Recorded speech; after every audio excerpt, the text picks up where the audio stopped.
morning, Tagaytay. So once again, this is Joe. And Jem. Yes, from Joe Outdoors PH. So ngayon, papunta kami na, actually nandito na kami sa Tagaytay. Dapat kahapon magka-camping kami. So ang nangyari kasi ulan ng ulan. Tapos nag-text kami dun sa pupunta namin campsite. Sobrang Basa. sobrang basa daw yung campground. So baka maputik pag naglatag kami. So nag-decide kami kahapon, wag na pumunta. So ngayon, kanina madaling araw, kaninang gabi. So sabi ko, parang kating-kati talaga kami lumabas. Sige, mag-road trip na lang tayo. So yun, ngayon nandito kami sa Tagaytay. So kakain lang kami breakfast. Kung may mahanap kaming bukas kasi parang aga namin masyado. Ano ba? 6 o'clock pa lang ng umaga. So maaga kami umalis. Mga 4. Alis kami ng Manila. So yun, kain lang kami. Then punta tayo sa Batangas. May gusto kami puntaan dun eh. Samahan nyo kami. Try nating libutin yun. Gusto namin puntahan doon. Wait lang, si Kuya bumabomba eh. Bigyan natin chance.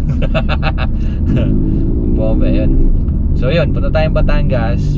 May pupuntahan tayong lugar doon. Samahan nyo kami, explore natin.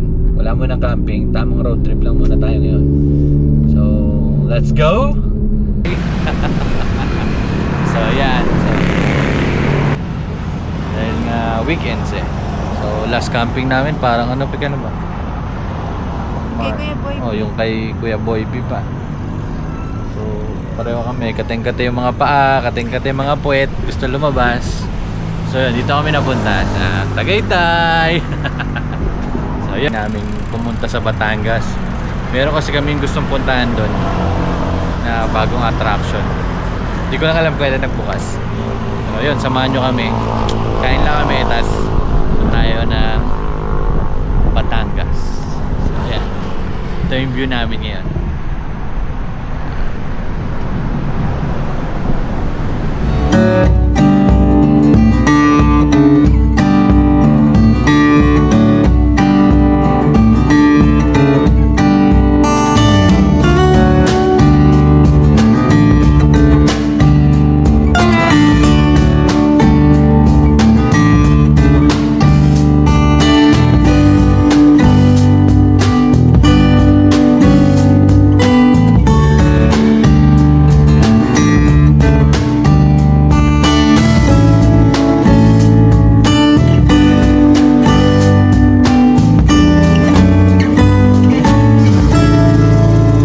So ayun na nga oh. Nakakain na po kami nun. So kumain na po kami bandang Batangas na eh. Somewhere bandang Calacana po. Kung alam niyo yung Castillo doon, yung Fantasy World, doon na kami nakakain kasi sobrang aga namin kanina. Wala kami makainan. Sarado pa lahat. So nag-decide kami na sige, push na nga namin. Diretso na. Balak nga namin sa Taal na. Doon sa Taal na kami kakain. And na-tiyempo pagdating namin doon sa Fantasy World. Daming kainan. Dami na rin mga riders.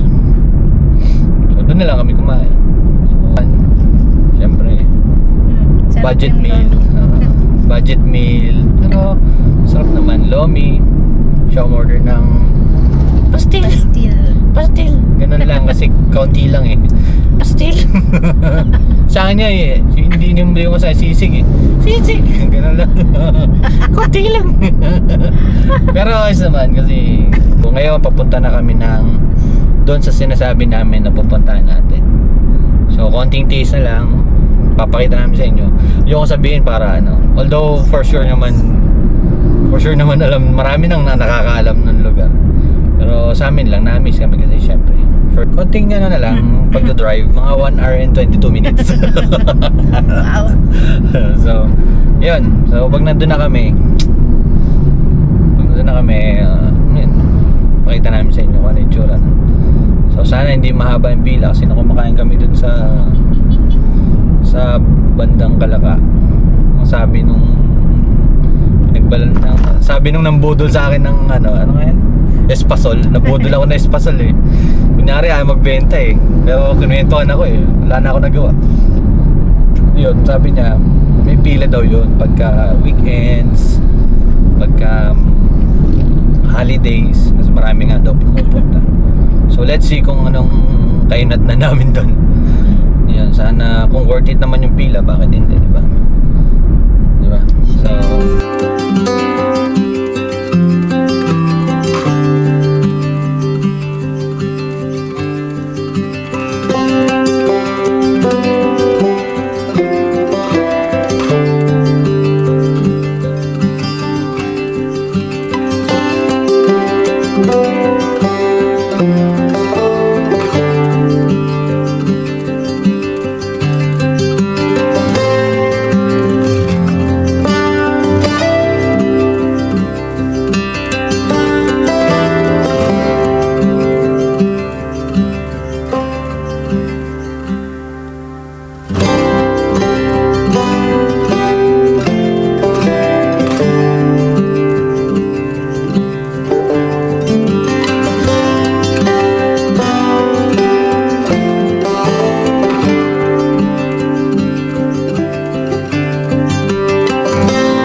So, yun nga nakarating na kami dito. Nandito na kami sa, ano nga to? Monte Maria Shrine. Yes, sa Monte Maria Shrine. Ayan siya. Ayan.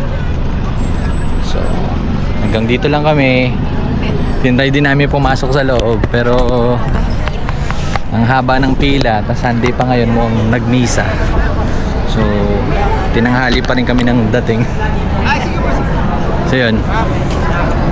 No choice, kundi ayos naman, nakabisita kami dito. Ayun nga no. Hindi siya masaya no.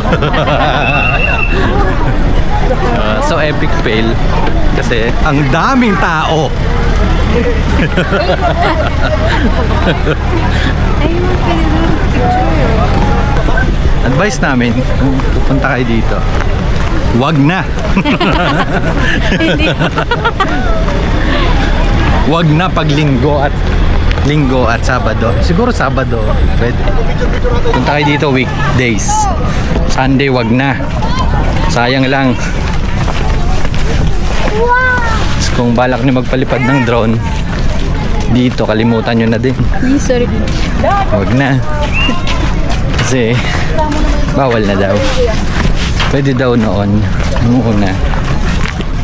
Nung ngayon hindi na. So, kung trip nyo magpenitensya from Manila to Batangas, punta kayo dito. So, wag Sunday. Kasi ang daming tao talaga. So, yan yung sinasabi nila na bukas na daw yung mga ibang vlogger na nagdo-drone dito. So, yan. Yung mga ginagawang mga pods, feeling ko paparentahan nila yun in the future. So, kung gusto nyo mag-renta ng pods,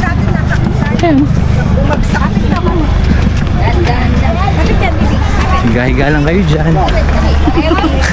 habang marami naglalakad. So, yan.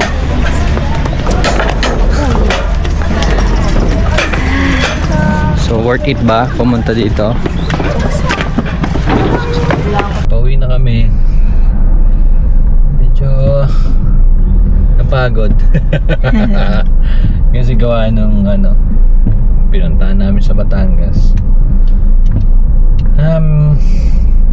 Disappointing. Kasi kala namin bukas na yung, syempre hindi ka naman pumunta doon para sa misa eh. Kasi kung misa lang naman din, Totally, kung misa lang din naman yung pinunta namin, marami namang simbahan na malapit. Next time na lang babalik kami doon pagbukas na yung ano, yung mga attraction, kasi yun naman yung dinadayo doon eh. Yeah. So yun, bumili tayo ng pinya. Pinya. Sakto lang laki. Tatlo isandaan. O, 6 binili ko. Si mama, pagpunta daw natin Chandaba, sabi ni mama, bili ko daw siya ng pinya.